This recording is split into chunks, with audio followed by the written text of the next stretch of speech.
Halloween is upon us once again, full of its orange and black decorations, spiders, scary costumes, and carved pumpkins. Now, why do we carve pumpkins, and where did this tradition come from? And why pumpkins? Let me share with you a little Irish fable that goes back hundreds of years and centers around a miserable old drunk named Stingy Jack. Legend has it that Stingy Jack took pleasure in playing tricks on just about anyone, from family to friends to even the devil himself. The devil had heard of Jack's devilish ways and so was curious and a bit envious. He set out to find him and see for himself what kind of person was as bad as the devil himself. One night, while making his way to the pub, Jack stumbled upon a grotesque figure lying on the ground. The figure revealed himself as the devil, and soon enough, Jack knew the fate that was to become of him.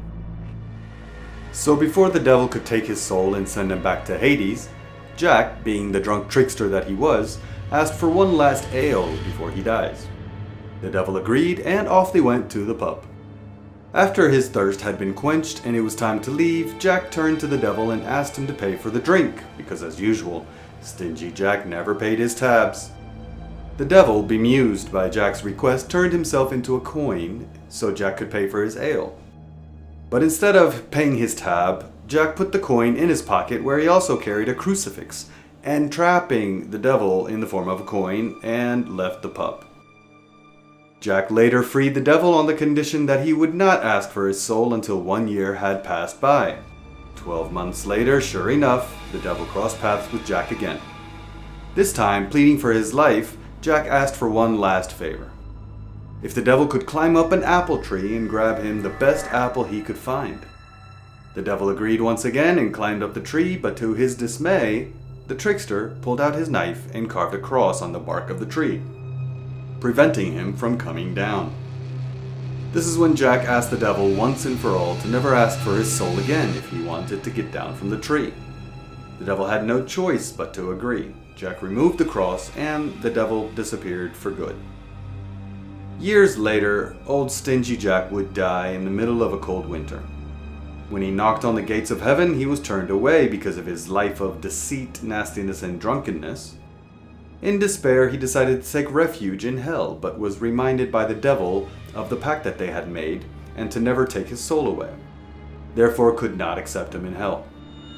He then asked the devil if he could at least give him an ember so that he could see in the dark. Jack placed the little ember inside a turnip that he had half eaten to protect it from the cold winter wind, and went on his way. Since that day, Jack's lost soul has been wandering about in the dark abyss with nothing but a small turnip to light his way.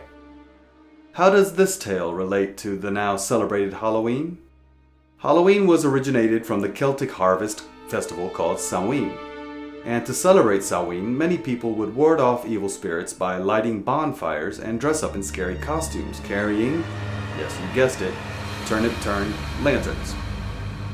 When the Irish immigrated to the US between the 17th and 19th centuries, and during the Great Potato Crisis, they realized that turnips weren't so commonly grown in the US, but an abundance of pumpkins were found instead. Being easier to hollow out, the Irish began using pumpkins instead of turnips for their lanterns, and the rest is history. Happy spooky Halloween to you all.